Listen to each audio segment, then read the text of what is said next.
அம்மே അമ്മേ നാരായണ ദേവി നാരായണ നിന്റെ സന്നിധാനത്ത് വന്ന ആരെയും നീ വെറുതെ തിരിച്ചയച്ചിട്ടില്ല. ഈ പാവപ്പെട്ട പെൺകുട്ടിയെ നീ സ്വസ്ഥമാക്കിയല്ലോ ദേവി.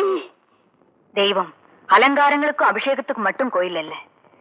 தவறு செய்யறவங்களை கண்டிக்கவும், திருத்தவே முடியாதவங்களை தண்டிக்கவும், நல்லவங்களை காத்து ரட்சிக்கவும் தான் சக்தி இப்படி அங்கங்க கோயில் கொண்டிருக்கா. தேவியோட சக்தியை நான் நல்லா புரிஞ்சுக்கிட்டேன். இனிமே எந்த அறியாம பேயும் என்ன பிடிக்காது. என்னால உங்களுக்கு எவ்வளவு தொல்லை, என் வாழ்க்கையில ஏற்பட்ட தோல்வியால எத்தனை பேருக்கு சிரமம். இந்த வயசுல ஏமா உனக்கு இத்தனை விரக்தி? ഈ കുട്ടിയുടെ പുരുഷൻ ഇവളെ വിട്ടിട്ട് എവിടെയോ പോയി. ഇനി എന്താ ഉള്ളത്? கவலைப்படாதீங்க, பெரிய பாளையத்து கிட்ட போங்க, உங்க குறையெல்லாம் தீர்ந்து போகும். அப்படியா? ஆமாம்மா, என் சொந்த ஊர் பெரிய பாளையம். இது எனக்கு ஒரே பொண்ணு, ஆசையா வளர்த்து ஆடம்பரமா கல்யாணம் பண்ணி வச்சேன். காரணம் இல்லாம என் புருஷன் என்ன கைவிட்டு போயிட்டாரு. 5 வருஷமா திரும்பல.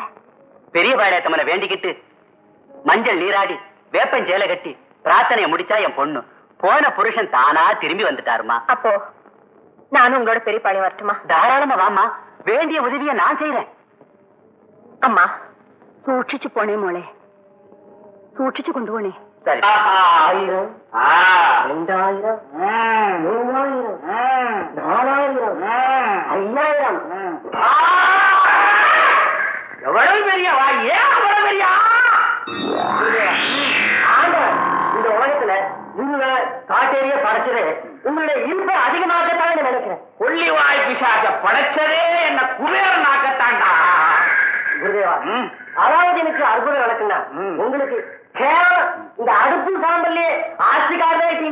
இது என்னடா கண்ட இன்னும் போறப்பா 8 அடுக்கு மாளிகை, அள்ளி தடாகத்துல 1000 பெண்களோட நீக்க வைக்க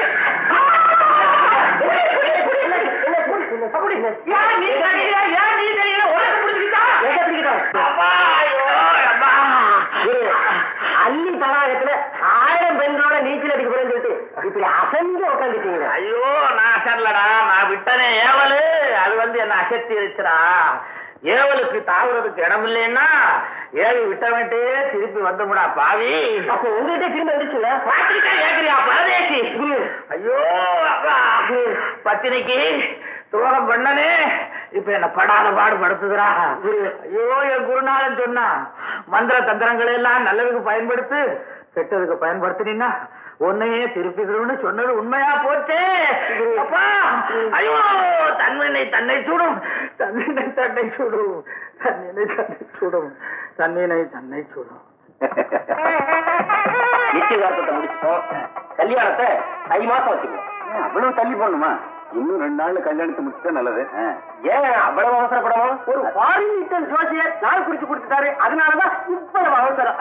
அந்த தேதியில கல்யாணம் பண்ணா அவங்க ரொம்ப அமோகமா இருப்பாங்களா? ஓஹோ, ஒரு நல்ல காரியம் சீக்கிரம் நடக்கணும் போது அதுல தடையே சொல்லக்கூடாது.